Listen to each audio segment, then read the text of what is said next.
It's the Opperman Report. And now, here is investigator Ed Opperman.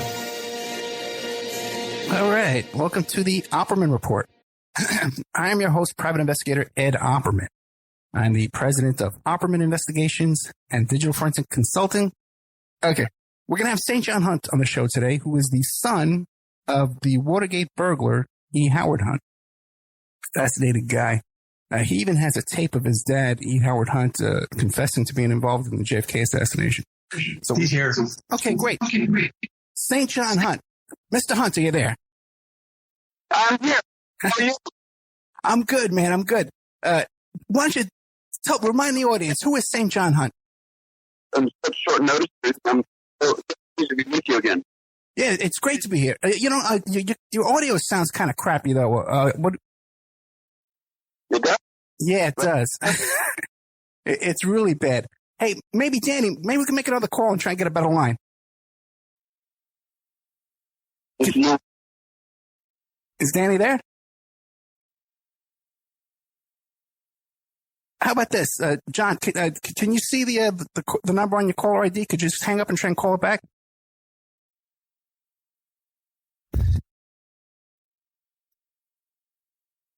Like I was saying, St. John Hunt is the son of E. Howard Hunt, the Watergate burglar, and his mother also too died in a mysterious plane crash right around the time of the Watergate. I think it was she was getting a payoff or something like that, and a very mysterious plane crash. He's written 2 books about all this, and you can find it on his website as well. Okay, back. Okay, great. Okay, St. John, you there? Yes, I'm here. Okay, great. Yeah, that sounds a lot better. So, yeah, so you've written a couple of books. Tell the audience about yourself. Well, I'm the eldest son of a near legendary man of many years of covert operations in the CIA. And then later on, in his infamous role as one of the part of the special investigations team known as the Plumbers, working for Richard Nixon, at which he spent 3.5 years in prison for the crimes he committed, which was a big surprise to him, because he said, like Nixon said in his interview, if the president does it, it is not a crime. All right. So being raised in a CIA family, I didn't find out my father worked in the CIA until I was 16. And it wasn't until fairly recently, in the last 5 years or so, that I found out my mother was a CIA contract agent. She originally worked in the OSS in the late 40s, tracking Nazi jewels and gold and cash around across Europe, and so she enjoyed her work. She worked under Alan Dulles, who was then station chief in Bern, Switzerland, and that was the center of all things covert and spookified, if I could say, throughout Europe. And she kept with it.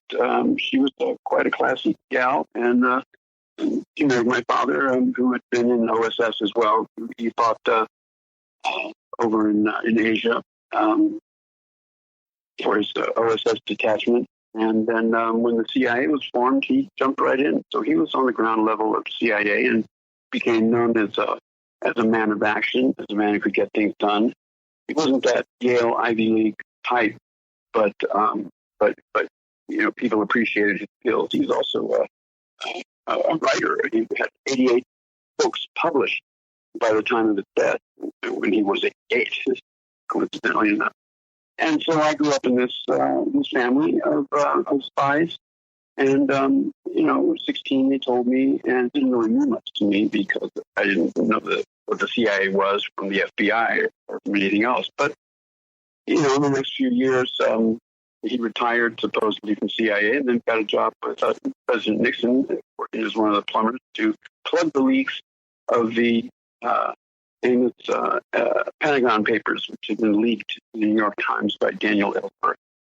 So, and in more recent times, the last 10, 15 years, I've realized that anybody any child growing up in a CIA family is going to be faced at some point in their lives with the fact and realization that everything they thought they knew about themselves, their family, their travel, their mission in life is a lie.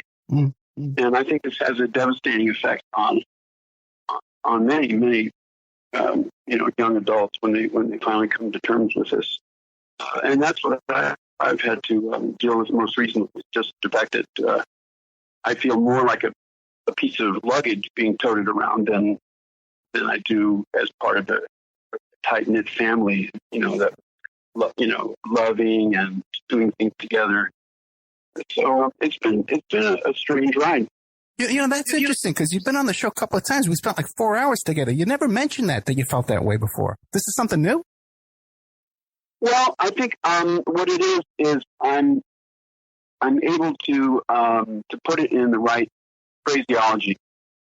I don't have anger issues behind it, but it's something that I want to investigate further in terms of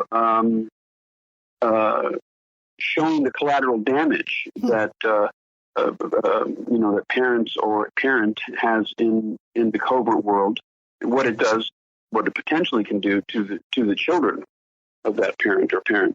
So I think the more I delve into the whole thing, I keep seeing new little things that, well, that's why I feel this way.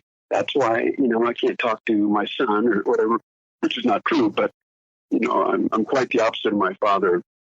We had some good times bonding over music mostly, and he was just a very, very incredible guy, and my mother too. Right, and you've written a couple of books. One about your mother, Dorothy, An Immoral, Dangerous Woman, The Murder of E. Howard Hunt's Wife, Watergate's Darkest Secret. We had you on about that. And the other one is Bond of Secrecy, My Life with CIA Spy and Watergate Conspirator E. Howard Hunt. And I noticed that you just did one recently since you've been on the last show, The Bush Crime Family. The inside story. Yes, I wrote that with Roger Stone, who was my co-author in a new about-to-be-published book of our combined writings that we've done together. And that should be a fun book to read. But, Roger and I, he's a very complicated man, as my father was, too. But it turns out he knew, he had met my father once very briefly back in the day, and he was also fairly good friends with William F. Buckley Jr., the well-known right-wing conservative publisher of National Review and of that debate show, Firing Line, that he had on PBS for many, many years. He was my godfather. So Roger and I came to become pretty good friends. Yeah, now William F. Buckley, he actually took custody of you. He raised you for a while, am I right? No, he didn't. He came down to our house and had some goons basically kidnap my younger brother, David, who was 9 at the time, and take him down to live with his godfather, who was a very well-known and respected Cuban leader of the Brigade 2506, which was the brigade that landed at Bay of Pigs in that failed attempt to overthrow the Castro government. And so that was William F. Buckley. He was my godfather and my sister's godfather, but he was a busy man, so he never raped us or anything. He just did things like kidnapping my brother. Right. What a life, man. Great stuff. And William F. Buckley, people know him from Firing Lines, from the TV show on Sunday mornings, the news debate show he used to do with Gore Vidal would come on there, and Norman Mailer would come on there and debate with him. But little known fact about William F. Buckley is he was CIA as well, right? That is a fact. I think it's a little more well known now than probably 5 or 6 years ago. But my father met Buckley when Buckley was very young and recruited him into the CIA. At which time my father was station chief in the brand new Mexico City CIA station, and that's where he brought Uncle Bill, we called him, to be recruited in the CIA. And I think it's like the mafia. Once you're in the CIA or in the mafia, you don't ever really retire. So, I mean, Buckley's always claimed that he was in the CIA officially for a few years, and then he wanted to move on to other pursuits. But it's not that clean cut. Gotcha. Now you were saying a minute ago that you have a new book coming out, co-authored with Roger Stone. What's going to be the topic of that book? The topic of that book is that Roger and I have been writing op-ed pieces for a year and a half, both for his blog site, Stone Cold Truth, as well as, many other outlets. I don't really know all of them, but it's really an inside view of the machinations of the Mueller investigation, his relationship with Roger's relationship with Donald Trump, with the Clintons, and all these things it's a fighting war of words, because as the mainstream media has pulled back so far from any truthful representation of the news or world events, people like Roger Stone and now myself have done what we can to write things and put the word out of it's not like that. It's more like this, And so this is a compilation of a little over a year's worth of writing, and it's quite it's quite robust, and it covers a lot of different things. All the current things that Roger's been involved in with the WikiLeaks hacking and the Russian collusion and all this stuff. It's all in there. When can we expect this? That's going to be a bestseller. Well, I don't know. I hope it'll do some pretty good sales.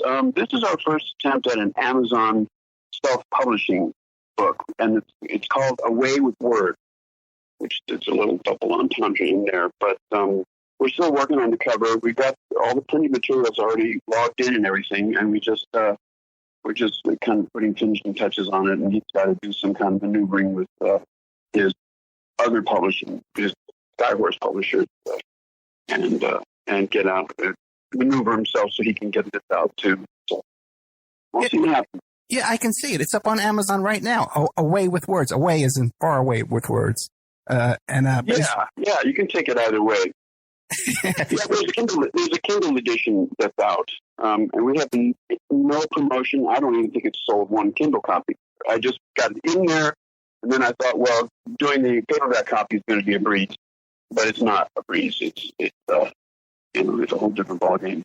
But we're getting there. It shouldn't take more than another 2 weeks or so to get everything finalized, and then we'll do a little press campaign, put the word out. Gotcha. I got another scoop. I got another Opperman Report scoop here. Great. This is good to hear. That's right. In fact, that's the first time it's been announced anywhere. I'll put out a press release because this is big news. Now, so you've been with Roger like daily while all this is going on. All this, how's he holding up? He's holding up very well. Roger is a man of his brain is like a machine. I mean, this guy can recall a name and the date of a senator or a junior senator or a congressman or someone that was running in the congressional race 34 years ago, 20 years ago, and just like that. He's a guy that never stops working. It's one of those types. That's not me. I'm more, I've worked, 4 or 5 hours. I'm ready to take a nap or something, Right. Rob, that's just I saw him yesterday, and we spent a couple hours together. Just came back from Great Britain. He did 3 lectures, one at Oxford Union, and I don't know what the other 2 were, but they were pretty prestigious, and he enjoyed himself. And, he's gotten himself in a lot of trouble. Yeah. And people are always ready to blame Roger Stone for any number of crazy things. I mean, this whole, WikiLeaks and Julian Assange is a complete and utter lie. I mean, it never happened. Just as if President Trump's supposed collusion. It's a Russian delusion, is what it is, more than a collusion. Okay, yeah, I just saw Stone on with Chuck Todd the other day, and he really handled himself quite well. I thought. I thought he really dominated the interview. Now, a couple of questions for you. One, have you been questioned by Mueller's group or called him to be questioned by any of these Senate investigations? No, I have not. Okay. And your politics, because I know the first few times we talked, you grew up sort of a leftist, a progressive liberal type. And now your politics are more aligned with Stone? Well, they're more aligned with a sense of a rejection of the two-party system because, as Rogers says, how could it be that so many of the staff in crucial positions that worked for the Bush presidency can then transport themselves over to the Obama presidency? Right. I mean, there should be like night and day. So what I've come to realize, in fact, is that Roger is a conservative, but he's got liberal views, as I do, for the abortion issue, gay marriage, gay rights, civil rights, certainly, and the complete and utter stopping of these crazy wars that we have there's no value to them. They're just a way to spend money and make money for a very elite class of people. So, I'm still kind of conservative in some ways. I'm old school, so but marijuana and drugs in general and all that stuff is that's a personal decision, and there's so much that we've stripped away. The government has stripped away from the American citizens, and the older I get, the harder it is to deal with the fact that everything that I grew up knowing, not just in my family, but in the world around me, is backwards, upside down, or a lie. I mean, Hitler, he didn't die in Berlin. This is my opinion. 9/11, that wasn't done by 19 hijackers. People living in a cave. You know what I'm saying? So everything, it's so untruthful. Even things like Darwin's principle of evolution, I just don't buy it anymore. I just think that there's more information that the government is not giving its citizens on a huge, broad level, and I don't know why they're doing that. We're not scared to know the truth. We should be advancing intellectually in terms of learning new things. But if they're going to put a hold on everything and tell us some story, eventually, it's time for another revolution or something. Now, one last question about your personal politics. Roger Stone has a tattoo of Nixon on his back. Would you get a tattoo of Trump on your back? I'd get a tattoo of Roger Stone. He seems to be like a really charismatic guy that people really are drawn to him, huh? Yeah, he's extremely charismatic. He's a great dapper and well-spoken person. He's very polite, very agreeable. He's not like the cold-hearted right. Political assassin that he's been made out to be. And much of what has been talked about Roger is mythology, which he's the first one not to even deny it, because as one of Roger's rules is, one of the worst things one can do is be boring. So, when people accuse him of causing the resignation of that governor in New York, what was his name? Spitzer. Elliot Spitzer. Right. He won't deny it. He won't offer any factual evidence, and he won't stamp his feet and say, I did it, but he's not going to deny a lot of things. Roger worked so many years in the shadows in these presidential elections, Reagan and Bush's and so forth, that people barely remember seeing him in places, but the effect he created was impacted the election, like the little riot he created down in South Florida, to take the vote away from to take the vote towards Bush, right, between that election. So he's a pretty wily guy. Yeah, what St. John is talking about is when they were counting the Chads, Roger Stone brought in a bunch of these Cuban guys in white shirts with short sleeves and banging on the window. I tell you, it's brilliant. What about his stuff with Al Sharpton? You ever talk about his business with Al Sharpton? No, I didn't. I'm not even aware of they had any business. He was Al Sharpton's campaign manager when Al Sharpton ran for president. I got to talk to him about this one day. One more question about. We'll be up in D.C. We're both going to D.C. This evening to attend the big event JFK conference there in Sterling, Virginia, which is right outside of D.C. And it's kind of an important trip for me because, of course, when Watergate happened, my mother was killed. My father went to prison. I left Washington, D.C. We lived in Potomac, Maryland, on the outskirts of the D.C. city line. And I haven't really been back. Wow. So this is going to be like the completion of a full circle. I'm going to be able to visit my cemetery where my mother is buried and pay my respect. And kind of like it's a big deal for me to go back there after all this time when so much happened in that city that could have destroyed my life and nearly did.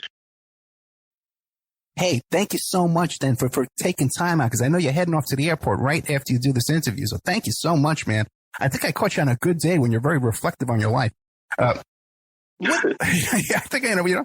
Now, what do you make too now? Coming from your CIA background, it appears to me that there's a CIA thread going from the first Bush, obviously, then Clinton with his CIA connections down there in Mena, Arkansas, and then Obama, who went to work for Business International, a CIA front company, right out of college. And then we have this monkey wrench, Trump.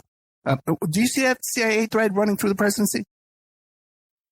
I do. I very much do. And that basically started with JFK, of course. The CIA had been had been in strength in their duties prior to JFK. But, when I think Truman was the one that created the mandate for CIA, and between Truman and Eisenhower leading up to JFK, there wasn't a lot of, there weren't a lot of problems between the White House and the intelligence community. But as the CIA, with each new little coup d'etat that they performed, with each new mini war that they fronted or war behind, like the Guatemalan coup. The CIA was behind that. There was the one in was it Afghanistan or Iran? No, it was Iran. Iran. Even before Guatemala. Yeah. With the oil thing with the British. Every time something like that worked for the CIA, they realized that they were forming a powerful entity to govern foreign policy of the United States. And that had always been the domain of the president, the White House, and the Foreign Service.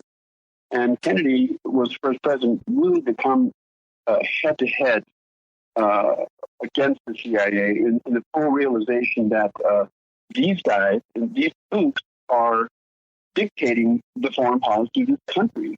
Because, as Kennedy found out, and his brother Bobby Kennedy found out, they only knew a small percentage of the operations the CIA was involved. I mean, there were assassination groups. There was, the training of, militia.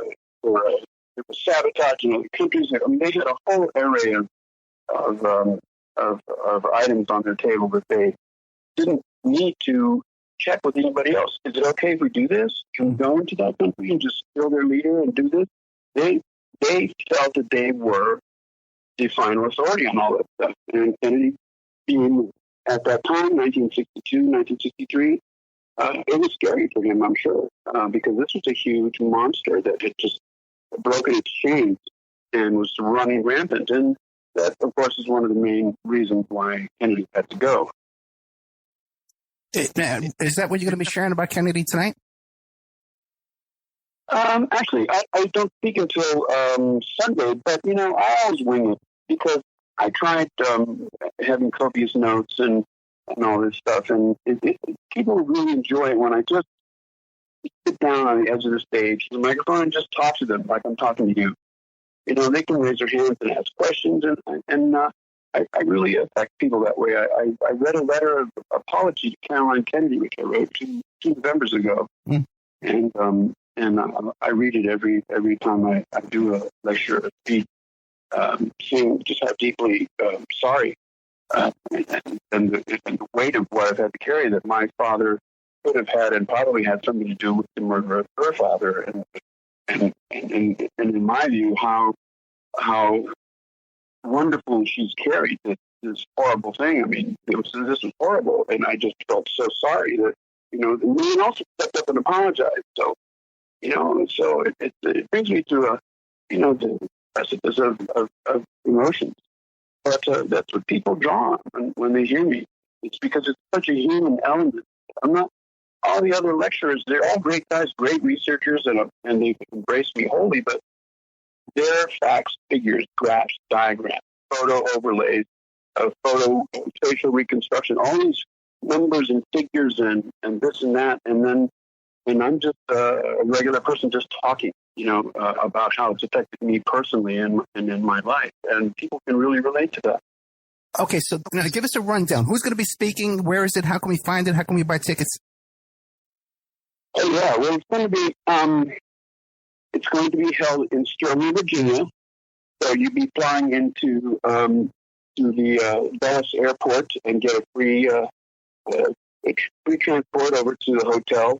It's at the Holiday Inn, and it's going to be starting tomorrow at early, I think 10 a.m. People can go online to jfkconferencebc.com, jfkconferencebc.com, and it's called the Big Event. And there's going to be a hell of a lot of good speakers there. Ed Tatro, who is one of the finest researchers into the JFK assassination, Dr. Cyril Weck, who was the nation's top pathologist. Roger Stone's going to be there. I'm going to be there. So is Gordon Ferry, Judith Berry Baker, who was Lee Harvey Oswald's summertime fling in New Orleans right before the assassination. Chris Milligan of Friday Books is going to be there. The topics are going to be vast and extremely interesting. James Spetzer, who's written many books, is an excellent author and researcher. He's going to be speaking there. And it's going on from tomorrow morning to the 11th, Sunday. I fly back on the 11th. Okay, excellent. It's called The Big Event, jfkconferencedc.com. Now, we were talking about the CIA, this threat of the CIA through the presidency all these years. But it seems like there's a departure from that with Trump, right? But are you concerned with Trump surrounding himself with these generals? I'm concerned about a lot of things. So Trump now, according to Roger, who spoke with yesterday, is isolated himself. Right. He's alone in the position he's in, and the CIA is no friend to him. He doesn't really have doesn't have a strong support group, and I'm worried because one of the hopes was we were going to suck up the scum from the what do they call it, the deep state. The deep state or the swamp. We got to drain the swamp. That's what it was. And I just don't, I just see them being a lot of Republicans who are still angry that their choice, Bush or Rubio, didn't make it, and certainly all the Democrats whose choice of Clinton didn't make it. I was going to vote for Bernie myself. Yeah, he was my guy. That's my politics, basically. But Trump, because he's such a renegade, because he's not going to initially kowtow to military industrial complex. I'll give him support, and I have in the many things that I've written to expose these people that are trying to bring him down. The other day, we saw this fascinating, I don't even know how to describe this, Sam Nunberg. Did you know him? No, I never met him, but I talked to Roger about that yesterday. They're not friends, but on the one side, I applaud the fact that he says he's not going to honor the subpoena, And then I asked God, just, well, but why is he bringing up your name? Why is he saying, why should I show anybody my emails with Roger Stone, for example? I mean, when I heard that on the news, I looked up and I'm like, uh-oh, Roger's in trouble again. Right. But that's the position he's put himself in. He enjoys a good battle. I mean, he's been battling his whole life against, one of his biggest regrets is that he put so much of his energy behind Bush, which he regrets. But that is one of his few and only regrets. Besides that, he's a Nixon man, and his book about Nixon, I wrote the newest chapter on, in which vindicates Richard Nixon from all of his crimes, and it points out that the Watergate hearings and the trial itself were decked towards the left. Judge Sirica was having secret meetings with the prosecutors and with the prosecutor witnesses. They were colluding big time to bring Nixon down, and that should have if that had come out then, my father would not. It would have been a mistrial. I mean, Judge Sirica, broke the law many times by colluding with the prosecution, designing how they were going to present their case. He was supposed to do that. He became judge and jury, and my father spent almost 4 years in federal prison for Watergate, and he would not have done so. Now, you taped a confession with your father where you confessed to being involved in the JFK assassination. How was that being received? Well, I received that tape from my father back in 2005, I think. And I put it up and out there right away, YouTube, Coast to Coast, broke the news. And mainstream media, aside from 60 Minutes, mainstream media has not touched it. And 60 Minutes didn't follow through with their episode that they were going to, give me a 20-minute slot of a 60-minute show. I had already had meetings in San Francisco with some of their top guys, and they looked at all the evidence and heard the tape and did voice matching and handwriting analysis matching and all that stuff. And a month and 6 weeks later, I got a call from 60 Minutes saying, "I'm sorry to tell you, Mr. Hunt, we're not going to go with it. It's the high ups. They're just too volatile. People back then didn't really want to get behind the idea that LBJ had something to do with the assassination. It was the mafia, or the Cubans or the Russians or whoever. But now it's much more popular and much more acceptable to at least admit, or for American citizens to get their heads around the idea that LBJ had something to do with the Kennedy assassination. And I go into that in my book, Fond of Secrecy. Roger wrote a whole book, which was a New York Times bestseller, called The Man Who Killed Kennedy. And there's been a lot of other great authors. Bob McClellan is one of the earliest ones. He was a lawyer working in Johnson's legal firm. And he wrote a book about LBJ's involvement in the Kennedy assassination. So people are kind of coming around, but we are never going to get an admission of truth or guilt from any part of the government. I mean, Julius Caesar was murdered by his inner circle of senators. Jesus was betrayed and set up by his inner circle. I mean, so those are only two, probably hundreds of examples of people in power being sold out by their inner circle, who are there supposed to protect them, or at least be truthful. And it's no different when Kennedy absolutely no different. So your father's confession conforms with the Rogers theory that JFK was, or that LBJ was behind it? Oh, absolutely. Oh, yeah. really? My father admitted to me that LBJ, in my father's opinion and from his knowledge, that LBJ was huge in the Kennedy assassination, knew about it beforehand, gave it the green light. I mean, after all, LBJ didn't have a lot to do with in terms of planning and that sort of thing. That was left up to the people that, like my father and the others that were part of the actual on-the-ground plan. But LBJ had to certainly give it the green light, and J. Edgar Hoover had to give it a green light, because all Hoover had to do was apprehend all the evidence in Dallas and move it to Washington, D.C., where nobody could get to do anything with it.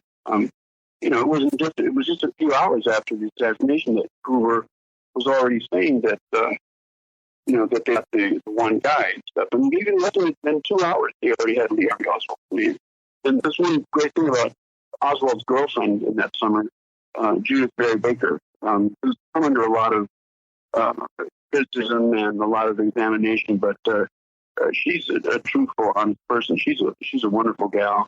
And I call her mom, and she calls me son. She lost a lot of her family because of what she admitted about her relationship with Oswald, and how Oswald was not a shooter in the JFK assassination. So she's lost her family. I've lost most of my family because me putting out the information that my father was, at the very least, aware of the plans, if not, as he called himself, a bench warmer in it. And I respect her very much for that. So, it's been an uphill struggle for all of us to get the truth out. And people go, well, why is it even important anymore? Well, because if it's not important, then what is the value of anything? I mean, you've got to draw the line somewhere. And even though 50 odd years that may have gone by, to me, it's still just as important as it was the day after it happened. Because if you let that line in the sand keep changing, then it can get much worse. Yeah, absolutely, absolutely. And I had Judith Baker on the show, and her detractors are a very angry bunch. let's just leave it at that. The people that don't like her really don't like her, and she is an elderly woman. You got to give people a break. Now, what would we find? You co-wrote this book with Roger Stone, The Bush Crime Family. What would we find in there? Oh, wow. That was really interesting for me, because I had to do a tremendous amount of research, fact-checking, double-checking, and then a lot of reading, and then checking those facts. So I wrote the section starting with the basic history of the Bush family coming over here from Europe, and building their empire. I took that through the original Bush guy, and then, of course, through George Herbert Walker's father, and then through Poppy and George W. Bush, delving into, for example, the Prescott Bush's relationship with the Nazis before and during World War II, and even prior to that in World War I. The banks, the Harriman and Bush related transactions, which were selling arms to the Germans and the Russians and anybody that they felt they could make a buck off of. The transition from the original Remington factory was actually worked building railroad ties, and they came across the coupler links between the two train compartments. And that's where all the money came from. But they weren't patriots in the sense that when Russia, it was declared war on Germany, that they were just going to go ahead and continue selling arms to the enemy, and that brought about a huge issue in D.C. Trading with the Enemy Act, and they confiscated all of Prescott Bush's funds from the Harriman banking people and a lot of other banks, and eventually they released to Prescott to use that money to mold his son, George Herbert Walker Bush, into presidential material, although he never really, I don't think, ran successfully for any office. He seemed to just sort of wheedle his way into places. But it's a very interesting history of a family with fingers in the pie for all kinds of maybe not illegal, but immoral, certainly. I mean, selling to the enemy and banking on all the profits, colluding with the Nazis during when Auschwitz was there to mine coal for the German iron and coal production syndicate, and the Bushes and the Airmans had a large amount of stake in those companies. I'm a little rusty with a lot of the details, but it's a fascinating book. And then I wrote the chapter, this is like a third of or more of the book that I've been thinking of. Then we did a redo on it, and I wrote the chapter on George P. Bush, the next up and coming Bush contender. Yeah, what do you make of him? He's the guy that's running. He's running for office right now, right? He's pretty much of a lightweight, Yeah. And as Jeb is, George Prescott Bush. I don't know. He's he was a stalker, and he in college, with his girlfriend and stuff. He broke into, tried to get into her house, her parents' house, and was arrested and all that stuff. And he was a wild party guy, but he's been involved in Florida politics now for a number of years, and kind of keeping in the background. But I think he's going to start stepping up, and I would just be very worried because obviously the faith and the Bush legacy is going to be placed on him, and they're just going to bypass Jeb because Jeb just doesn't have it. He doesn't have charisma. He doesn't have very much intelligence. He's not a go-getter. He's fulfilled his role as governor of Florida in helping the Florida get elected. So, in your research, George Prescott Bush. In your research of the Bushes, did you look into that whole theory? Well, it's not even a theory. Barbara Bush's mother did live with Crowley, Aleister Crowley. I never heard that before. Okay. I may have, maybe I did. Maybe I read it somewhere, but I'm really sure. Oh, no, there's letters. There's letters and stuff. The theory is, though, that they had a relationship. And if you look at pictures of the young Bush brothers in their college years, they look a lot like Crowley, man. Okay. So I don't know. Looking like Crowley is no indictment as to anybody's personality or anything. I think Aleister Crowley was, he's been mythologized as the B666, but he was actually a marvelous poet, an adventurer, an explorer, a mountain climber, a writer, one of the premier opium and heroin addicts of his time. It was a generation where there was a lot of experimenting going on. He was definitely promiscuous and had many orgiastic sex exploits. But I think his greatest role is so that people can go, "Oh, Crowley, he was the B666." They don't really know anything else about him. I mean, he had developed his own tarot deck, and he wrote books about the Egyptians and Thoth and all this stuff. He was quite an intellectual. So I got nothing but pluses to say about Aleister Crowley. He's not a Satanist. Yeah, we had this conversation before. Yeah, we actually had this conversation before. I recall now. Okay. Now, in your research too. By the way, people got to go back. We did 4 hours with St. John Hunt. 4 excellent hours.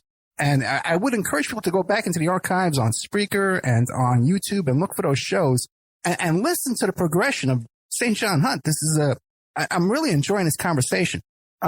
What about there's that myth out there or a rumor that I believe is true that there exists a photo of George W. Bush standing on a bar, either naked or urinating? Did you come across that? No, it wouldn't surprise me, but they've done a lot to keep little leaks like that coming out. I mean, I'm sure they had something to do with Barry Seal's murder, right? Because he was threatening to blow the lid on the Bush boys, their cocaine use, the whole Mina thing, Arkansas, and they took him out. They took my mother out. They took Marilyn Monroe out. This is not just specific to one presidential candidate or one president. This is systematic in the whole entire, our government in terms of what the presidents will do or what his inner circle will do or get involved in to stop someone from blowing. As my mother told me, she said, when she landed in Chicago, she was going to have a press conference with Michelle Clark, who was a CBS News anchorwoman, to blow the White House out of the water.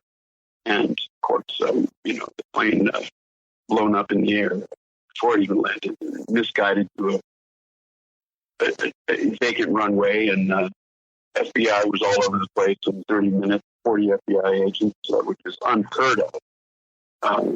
In those days, there was no cell phones or anything. I mean, these guys were all set up waiting for that plane to crash somewhere. And, that's documented in my book, Dorothy, which has all that information. Yeah, very underreported aspect to the Watergate story is that St. John Hunt's mother was assassinated. There's pretty no doubt about it. And then Nixon actually appointed someone to change the head of the FAA who investigated the plane crashes, like days after. Am I correct? The very next day was one of Nixon's most loyal troopers, Eagle Crow, who was also happened to be my father's boss in the plumbers.